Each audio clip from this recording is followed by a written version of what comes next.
All right, what's good with it, fellas? I believe you are joining me for episode 9, maybe, of our road to a 600 bench press. Pretty standard shit. A couple of people that I know in real life have come up to me and said they've been enjoying this series, as well as you guys voicing a lot of support and that you've been enjoying it, which is fucking cool. I've tried some other series, and this has probably gotten more support than any other one I've done, which is really cool, and it definitely gives me a lot of motivation to continue doing it. Just hearing that you guys are liking it, that it's a good combo of informative as well as being like entertaining. So that's a good bit of fun. My back rehab is just about complete. I'll have a quick retraining phase because with the 2 down weeks, my capacity for work has probably detrained a little bit, though I'm nearly back to healthy in the low back. So I'll probably maybe be starting up a road to an 880 deadlift series to kind of cap some of my training alongside the bench days. We're finishing up the hypertrophy phase. This is the final bench session, so bench 3 of week 4, finishing up that hypertrophy phase. And we're actually calling a little audible today and making some small adjustments in the program, which is something that I only give myself the ability to do on the bench press. I have demonstrated poor enough judgment that my general rule of thumb is when it comes to my squat training, my overhead training, my deadlift training, my event training, I either do what's written or less. I don't have the option of doing more because while I think I know a reasonable bit, I also have my own biases towards doing too much, towards doing stupid shit. So I have taken that privilege away from myself on everything but the bench press. Whereas on the bench press, I've followed much more flexible routines in the past, and I've got a very good intuitive feel for what needs to be done to peak out at the right time. It's gone well just about every time. I can't think of a time where I made a little adjustment and it really bit me in the ass. So we're going to make a small adjustment today. Shoulders are pretty fried in a good way from being sore from all the volume. So we're basically just making this session a little bit more of a strength session. We're going to take a light top single, nothing heavy at all, and then a little bit less number of back offsets, just kind of making this a little like transition session from the hypertrophy phase into the strength phase. I kind of intuitively feel that, hey, getting in a touch with a single as well as dropping the volume back is going to leave me in a better spot for next week. I don't think putting in a bunch of volume here today, the little bit of base building it would do, I think would be offset by carrying some extra fatigue coming into next week. So we're making a small adjustment there. Any other updates for you? I have meant to mention this. I'm going back to my full-blown Brainlet bulking strategy. So I'm pretty big on nutrition. I've consumed a ridiculous amount of information about it. I've come to a lot of my theories. The problem is that when we are in a weight gain phase, a lot of my more traditional dieting concepts don't scale well to myself. And that is because I've got the unique combo of having absolutely no appetite relative to my caloric needs, right? My appetites come up a lot. I've trained it, right? I can definitely eat more than the average person can in a day now that I'm 260. But through my whole lifting career, when I started at like 145, 150, all the way up to 260, my appetite has been smaller than my demand for energy. So it's always been force feeding to get up, right? It's not that, it's more an issue of the appetite not matching the like caloric needs, so to speak. Pair that with the fact that I also have IBS. So I can't just use really high calorie density foods to fill in that gap, or my digestion goes to shit and I feel like I'm fucking dying all the time. So that's kind of presented this unique problem of just having to train gradually over time, pushing big quantities of clean food, but it kind of throws that diet process through a loop because it's not a matter of, okay, calculate the TDEE plus 300 calorie surplus, do that for an extended period of time, track, right? I prefer to eat the same thing every day. So, oh, cool, that's even better. You got this really precise, like, okay, you got your macros, and those macros are coming from a short list of foods that are approved, cool and dandy, right? And I got my micronutrient density that I'm always on about.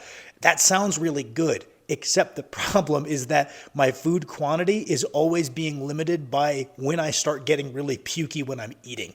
So mostly, a lot of the time, I'm just titrating up and down, not even based on macros. I'm just titrating up and down the foods I know that are good for getting stronger based on how much I can eat without puking.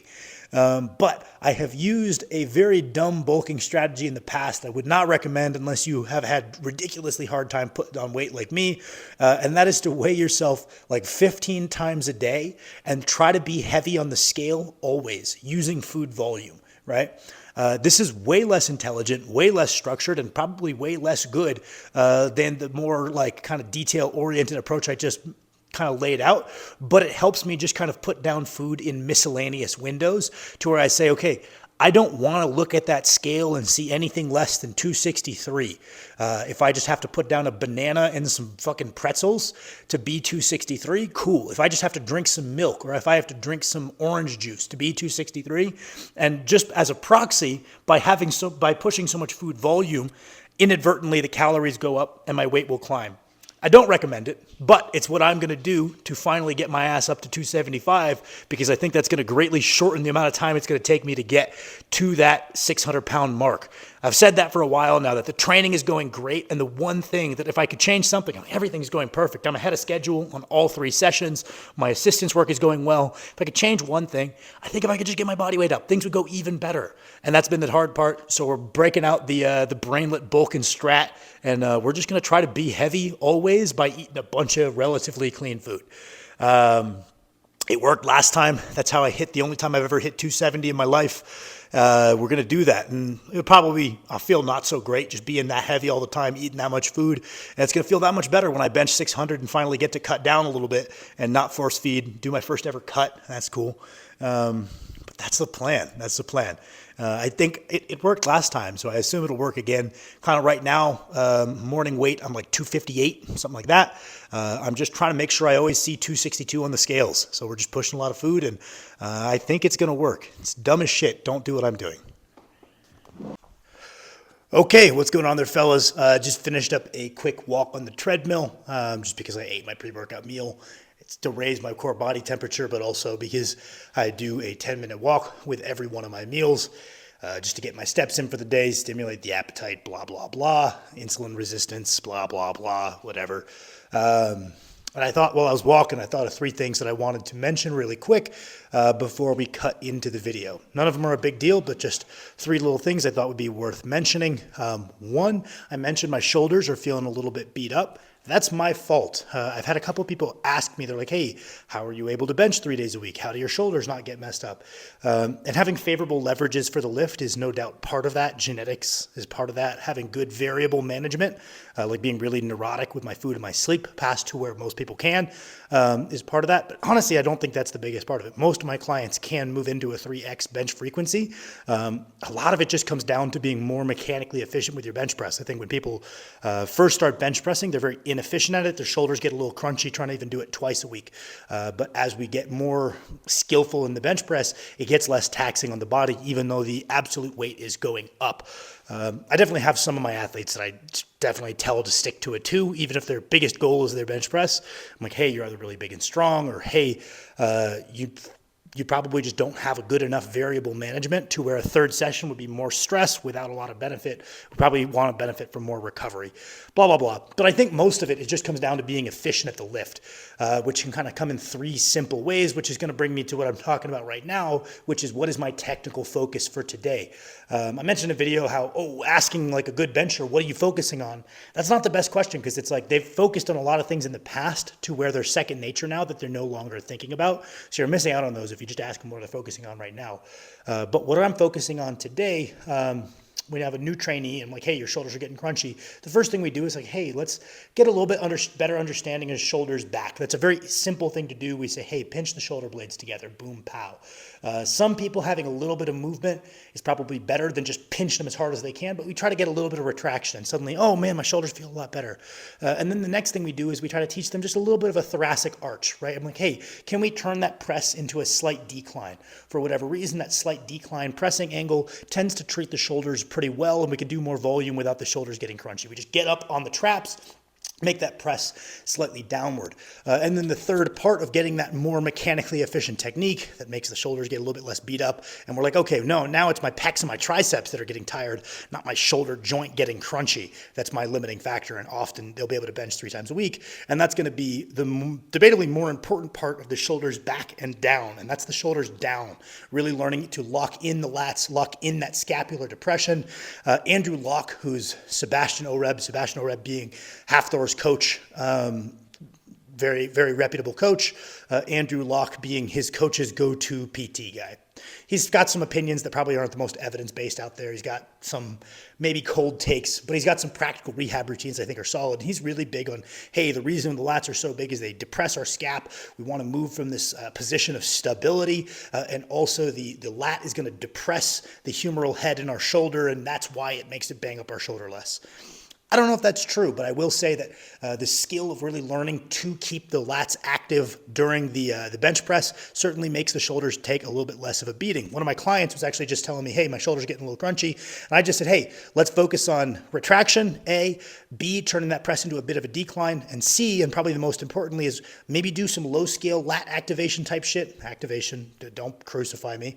Between your sets, make sure those are firing and keep those scaps clamped down during the press. And pretty quickly, his shoulders started feeling better.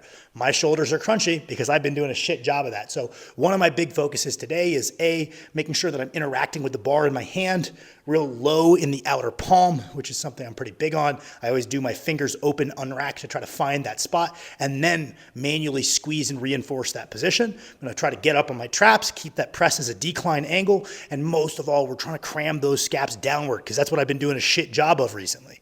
Little note number 2 before we hop into the training is I'm modifying one of my plates. So most of my plates are about 40, all the pound plates. Obviously the fancy thin Rogue ones are almost bang on 45 pounds, but my miscellaneous pound plates, most of them are pretty spot on. A couple of them are heavy, which I really don't mind. I like the idea that I'm a little bit stronger than I think I am, and that's like some reserve strength to call upon in contests. No complaints there, but one of my pairs of metal plates has a 5-pound weight discrepancy from one to the other. One of them is 44 pounds, and one of them is more than a 4-pound discrepancy, a full 5-pound discrepancy. I don't know what I said initially, but a full 5-pound discrepancy. One was 44, one was all the way up at 49. So I have to go get myself a new cobalt bit for my drill. I'm just going to drill a couple holes in it until that one gets down to be 45 pounds. And I'm like tape washers onto the other one. So that way they're 45. So that's a little fun project, just drilling holes in that plate to get it down to standard weight. I really wouldn't mind if they were matching, but I do not like having a side-to-side imbalance on my bench press. Just that's the one lift I don't like ignoring that on. And then the third thing is I'm starting doing a little bit of the old school martial arts, fill a bucket with rice, do your like wrist circles, hand open, hand closes, because I feel like my wrists and forearms still need to come up a little bit to be where they should be to bench press 600. Is doing this going to increase your bench? More than likely, no. This is only an adjunct to all of the other stuff I'm doing, and it's the least important of all of it. I can feel that my wrists are a little bit of a weak point. Most people need to put so much strength and development work into their pecs, their shoulders, their triceps, their bench technique, all of these things before wrists are really something they have to worry about too much. Usually when someone thinks they have an issue with their wrist, they're either not squeezing the bar hard enough or they're not placing it well in their hand, so they're trying to reinforce a poor position. But those are my little updates. This ended up being longer than I thought it would be. Let's get to lifting some weights. Okie dokie, just wrapped up the session. Went pretty daggone well. I was listening back to the intro. To those of you that have expressed you prefer when I don't cuss in my videos, my bad. Totally not aware when I'm doing it. Watching it back, I was like, oh, I should probably stop doing that. My bad. I will try to be aware. It'll probably slip out here and there, and I don't want to refilm stuff because it's how I've talked for a long time, but I'm going to try to be more conscientious of it. Warmed up on the banded bench. Things are going okay. Definitely pretty fatigued, which I knew coming in, which is why we called that little bit of an audible for a heavier but lower volume session. And it ended up going pretty good. Worked up to this top single at 425. Plus 1 billion pounds of bands in my estimation, and it felt pretty good. Obviously, I hit 425 for 10 earlier this week, so it's not exactly a heavy weight, but it was feeling pretty good. Pretty happy with that.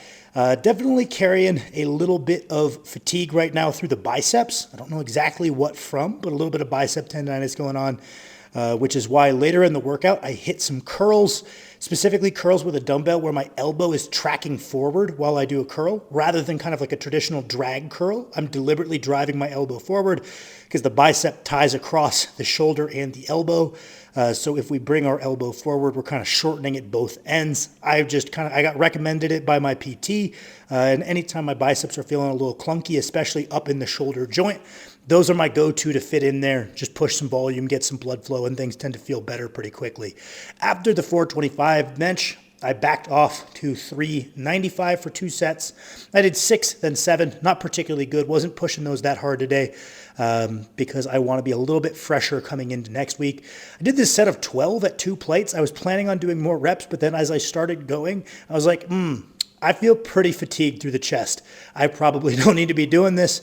I racked it. My pulling motion for the day was lat pull downs. It's hard to see here, but I put fat grips on there. So that way I'm limited by my grip. That way it's not going to impact my deadlifting tomorrow. Can get in that grip work that I know from the contest that I need to really work on. And do a little bit of like structural symmetry type work. Do a little bit of pulling with my pressing, make my shoulders feel nice. Then just kind of finished out with some minimal rest time, tricep press downs, and those curls I mentioned. Really just trying to pump up the arms. These are less directed than the like tricep floor extensions where I'm looking for like very deliberate progressive overload. This is mostly just to try to keep my arms big and healthy, because the big part gets me more views in my thumbnails and the healthy part helps me bench press. So all around, very good session. Very pleased with this. Circumstances considered, how much like pressing muscle specific fatigue I'm carrying right now, this couldn't have gone any better. I'm stoked with it. Gonna turn around and do my first deadlift session from the floor since my back tweak tomorrow. Very, very excited about that.